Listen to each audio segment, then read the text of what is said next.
Hi, my name is Kurt Borger, and I am the director at the Riverview Public Library.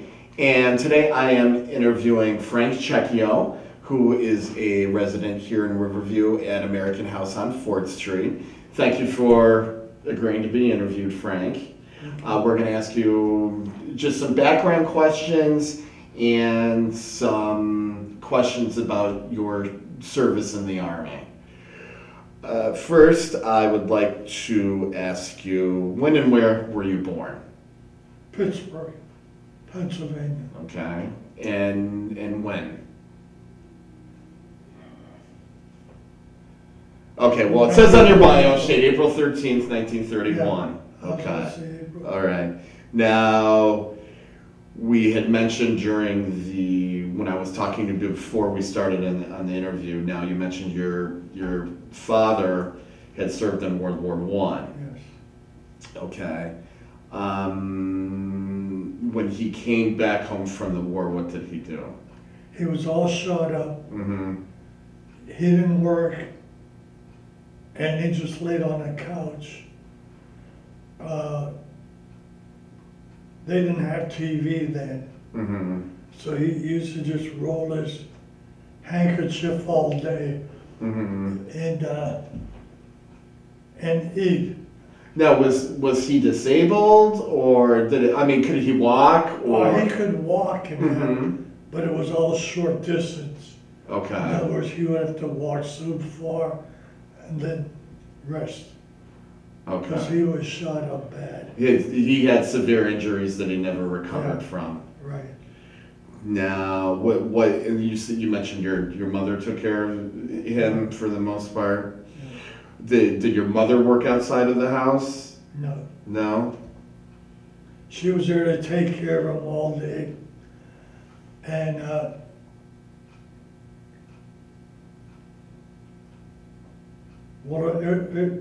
there was 3 boys, 5 years apart. So again, like I said, we ate spaghetti every day, 'cause that's all we could afford, and a salad. How was your family supported if neither parent can work? Well, he was getting a pension. Oh, he was getting a pension from the government. And then I started working early, selling newspapers and that. The same with my 2 brothers. But would you have some Army questions or? Okay, I'm gonna get there. I'll I'm gonna get there. Well, no. You can sound nervous. No, don't be nervous. No, not because of you. It's my condition right now. Oh, okay. Well, when people watch this, and believe it or not, more people than you think will watch this on cable access, they want to get an idea of your background. Okay, they want to know where you came from. They want to know something like what your parents did, and in the stories about your father.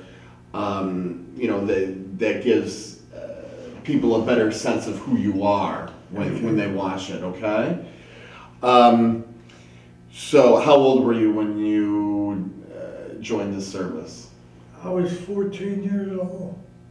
When you joined the service? Back then, they were taking them that young. Mm-hmm. And I ended up being in there 4 years. Okay. Now, I enlisted. you enlisted. That's why they took me young. I enlisted. I wasn't. Okay. Now, why did you enlist in the Army? Why didn't you enlist in the Navy or I something else? definitely Army because of my father. He was in the Army. And I hated school. So this was an opportunity. I got out of school and I ended up in the service going to different schools. So I wasn't a schoolboy. I was a shy boy. And I sold newspapers, when I was young. I worked in a drugstore, and I could tell you a good story if you want to hear it. Okay. Want to hear it? Sure. My brother and I, he was 5 years older than me. That's all we used to do was wrestle. Which is what boys do, yes. Wrestle, Yes. wrestle. And then I was selling shoes at Tom McKeon's, which was squatting because they didn't have seats. So when I went in the Army, I was in great shape, boy. I mean, I could tell you, well, okay, I'll tell you the story if you want to hear. This one boy, Joe Antonelli, I remember his name. He kept dropping his rifle one night because it was at Fort Knox, Kentucky. There was 3 mountains. You would go down the one in the dark, maneuver all day, then you had to climb back up. So he dropped his rifle, and so the third time I picked it up, and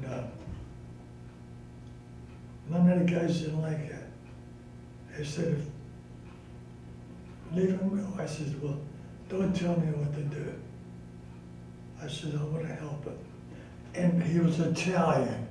Okay, our neighborhood was all Italian. I mean, all Italian. And so, where was I? Oh, You dropped his rifle and you were going to help and I him. picked it up, and I carried it all the way down. And they're 9.5 pounds. And I was carrying 2 of them, you know, mine and his. And like I said, I was in excellent shape. So about 8 years after I got out of the service, I heard a fellow, hey, Checchio. He was a Mennonite. You remember a Mennonite? I know what Mennonites are, yes. Long wearing beard and all that. Yes, they're not Amish, but Yeah. they're close to being Amish, yes. And I said, he said, you carry my M1 rifle. Johnny, you know, and we went and hugged. He said, you know, my grandmother, every Thanksgiving, they'll say, let's say a prayer for Frank. And that made me feel good. So that's the end of that story. How old were you again when you enlisted in the Army? 14. To where? When you enlisted, how old were you? 14. Okay. They were listening then because of that young, because I was troubled times. So that would have. What year do you remember? What year that was? No, I don't remember. No. 48. Well, what I'm getting from 4 you. years. Yeah. No, I understand. Okay. So from what I'm getting from you is you enlisted in the Army because of your father. School was not something for you. Oh, You didn't like school. No. And it might have been something, you probably had a hard, well, you had told me that you had worked in a newspaper and a drugstore and that kind of thing. What were you doing before you enlisted in the Army? Do you remember? Before I was working for a supermarket, and this was back in Pittsburgh. And then I decided to just go into the service. So I went down and I talked to them, and they says, "Yeah, we'd like to have you." So I was only in about 3 or 4 months. I was called in the office, and they said, the SAA wants you. And I said, what's the SAA? The only thing I could tell you is Army Security Agency. And I said, okay. But you'll have to, instead of being 2 years, you have to extend it to 4 years. So I'm with SAA, National Security, and I can't say much about it because everything was not top secret, But classified to some extent. but even to me, I was at a lower level, so I didn't get all that stuff, like most of them. But they took me for something. They wanted me, but then I got hurt bad. How did you get hurt? Just maneuvers and that. I messed up my head a little bit. But they still wanted me in there. And so that's where I stayed for 4 years. Were you at Fort Knox the entire 4 years? Yeah.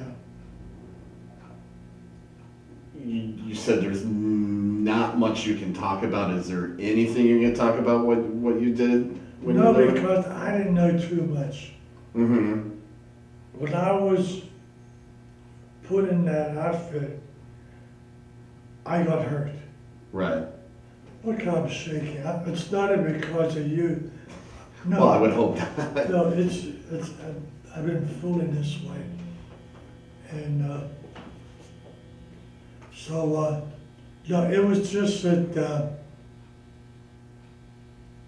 I was in a supply room. That's all I can say is, I broke my nose and there was something else happened. And he says, well, you have to be out, not inside, ASA. So I was outside, not doing much at all, actually putting time in. Mm-hmm. Wasn't learning much. But I was ready, everything that way. Like I got pictures of me at home shooting a 50 caliber machine gun. I was lucky at basic. They were taking pictures of me a lot because I was, and so that's about it. Yeah. Well, let's go. Well, I'll ask some more questions. It's evident you can't talk a lot about, your service. Yeah, because I don't know a lot of what's happening. I was in a special outfit. Right. Okay, they tested me for that, but I didn't serve long in it because of my injury. Mm-hmm. But they kept me in there, the ASA. Well, and this ASA, was it mostly working in an office or? No, this was a supply room. Oh, a supply room. Okay, yeah, that's right. You had said that. Now let's go back to when you enlisted. What did your mother say about you enlisting in the Army? Oh, nothing, because, not to repeat myself, It's okay.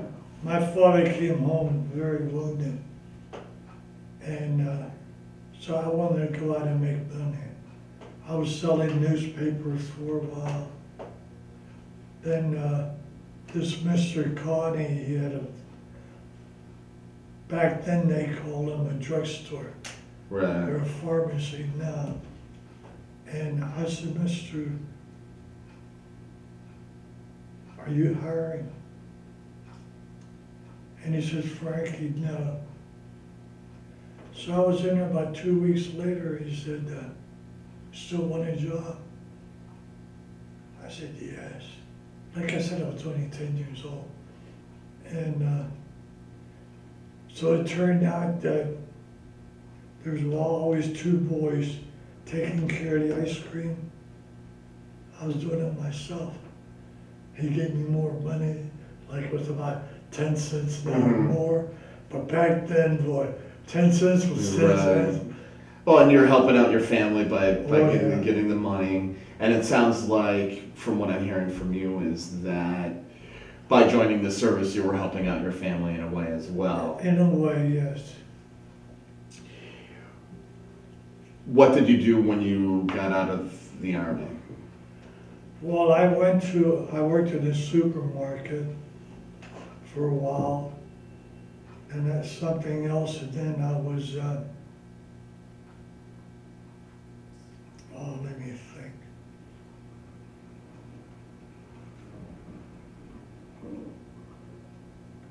Hold on.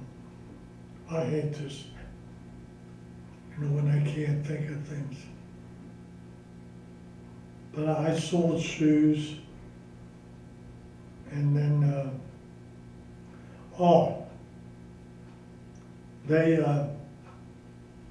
I got a job with, how can I explain this?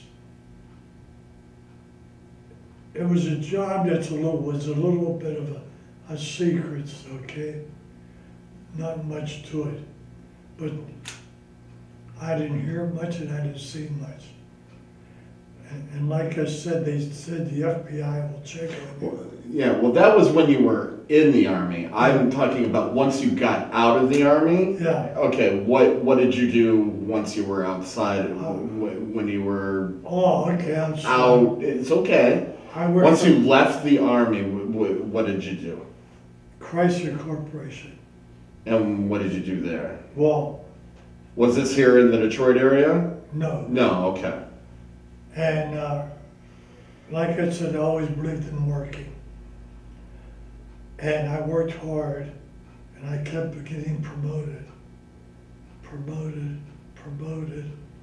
Then finally I got a job with, they gave me an automobile. So at the time I was married. So I come home, I says, hey, hon, you're gonna have our car to drive, because I'm getting a new car. And I ended up about every time, 1 year or 2 years, I kept getting a bigger car. Finally the Chrysler 300. And it was good work because I traveled all over, What kind of work was it? just in parts and Oh, okay. automobiles. And now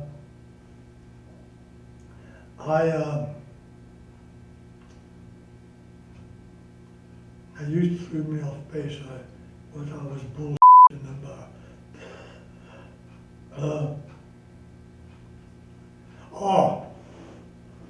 So with the boss and I, we got along real good because I worked.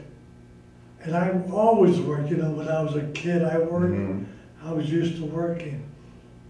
So I told him, I says, you mind if I get the gasoline at a certain gas station?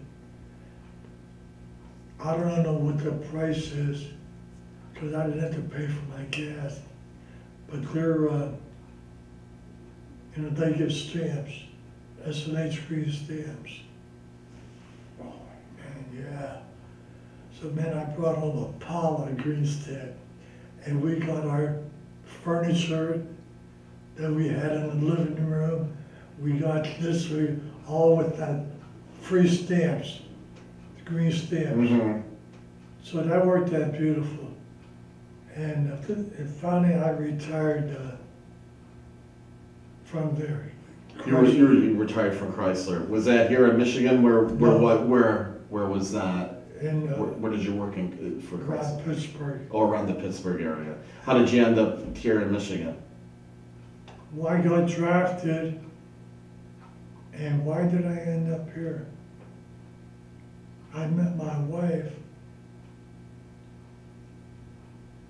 You know what? Why did I come to Michigan? Was your wife from Michigan? No, but it has something to do with the job. Well, I'm sorry. Well, all right. You're here. Yeah. How many children do you have? One. One. Do you have any grandchildren? Is it a daughter or a son? No, what happened was my wife only wanted one kid. Mm-hmm. So when Ed was born, she hadn't, tie, where he can't, she couldn't get pregnant again. Okay. Yeah, she had her tubes tied. Okay. Yeah. Right. And it was a good life. Like I said, I was working and I helped out so many bosses, like they were having trouble when I first got in parts, that all the freight lines came in every day, and they were jammed, the place was jammed. So I was in shock then. So I said to my boss, I says, why don't you divide into 4 sections? This section here of the country, this, and tell them one of them has to have their order in Monday, another one Tuesday, Wednesday, Thursday. And so that worked out fine, because the very first day they tried it, man, they loved it. So that's when it started to really help me out. So you did some innovation at work, is what Yeah. you're saying. Yeah. So I was a good worker. Did you have a daughter or a son? Your Son. one son? Does he live in this area? Texas. He lives in Texas. Do you have any grandchildren? No, No. no. Did the 4 years that you served, did you like the service? I loved it. What did you like about it? I was young. I told you I was young. And to me, it was like a job too. And,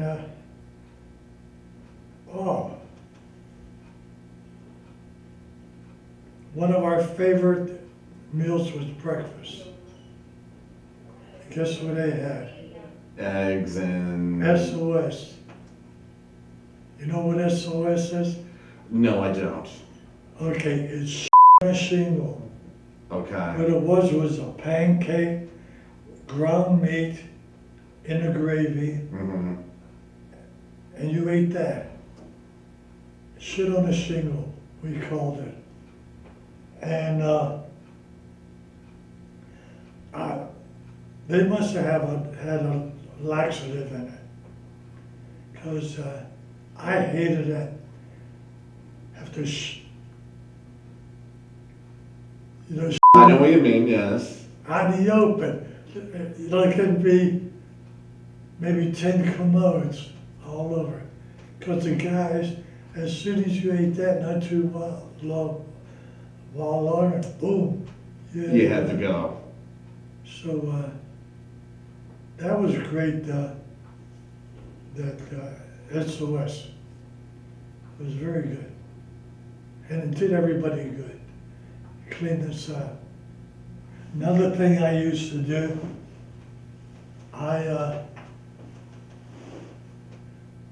they only allowed you 1 canteen a day of water.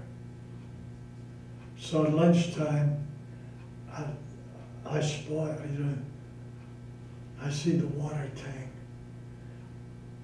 So every day, when nobody was around, I went and filled up my canteen.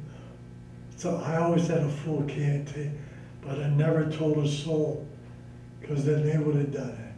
And we would have got caught and would have been in trouble. Are you a member of any veterans organizations? No. At the American Legion, I did belong to Mm-hmm. the American Legion. Mm-hmm. And back in Pittsburgh. And let me tell you a little story. You know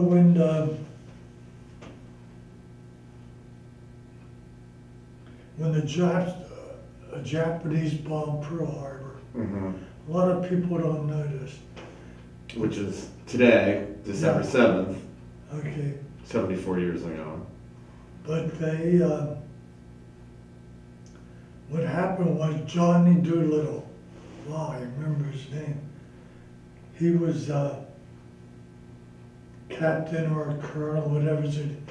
Well, when the Japanese bombed Pearl Harbor, well, they killed a lot of guys. Mm-hmm. So he told them, we got to go back there and bomb them. And he said most of us won't come back. You know, he was talking to a bunch of people. And, well, they joined, or, you know, they volunteered, and they bombed the hell out of them and kicked their ass. And a lot of them didn't come back.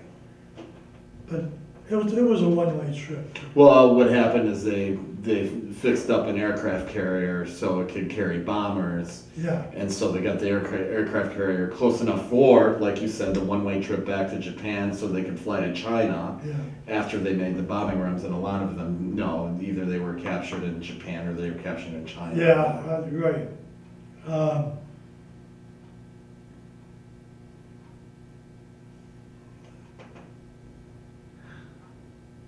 What was I gonna say?